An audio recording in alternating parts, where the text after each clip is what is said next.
First time ko nga makabaton sang amo sining nga regalo.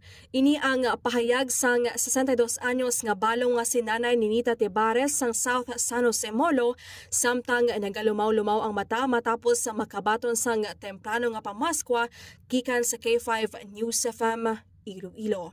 Suno kay Nanay Ninita nga sa bilog niya nga kabuhi, wala pa siya nakabaton sang regalo kasubong sang ginhatag sa iya sang K5 News FM Iloilo kag ni Doc Ramil Uy. Si Nanay Ninita ang madugay na nga balo kag may 7 ka bataan, apang solo na lang nga nagapabuhi bangod lunsay may pamilya niya ang iya mga bata. Magluwas nga pigado, may ginasuprar nga balatian nga tiko si Nanay Ninita. Si Nanay Nita nga ginahatagan lamang sang iyang mga bata kung may sulo-sobra, bangod ang mga ini ang lunsay pigado man ang pangabuhi. Hugot nga nagapasalamat si Nanay Nita sa iya nabaton nga regalo halin sa K5 News FM Iloilo kag kay Doc Ramil Uy nga dako ang mabulig sa iya kinahanglanon.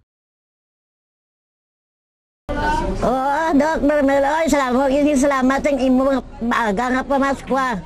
Kag sa bugas. Madamo gid nga salamat.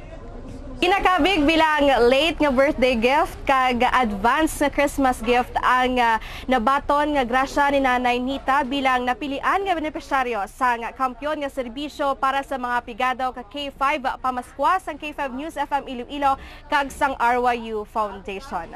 Advance Merry Christmas and Happy New Year mga ka-K5. Upod ang bugos nga team sang K5 News FM Iloilo. Ako naman si ka-K5 Jenny Kauyunan para sa kampyon nga balita, serbisyo publiko kag kalingawan sa Iloilo, K5 News FM.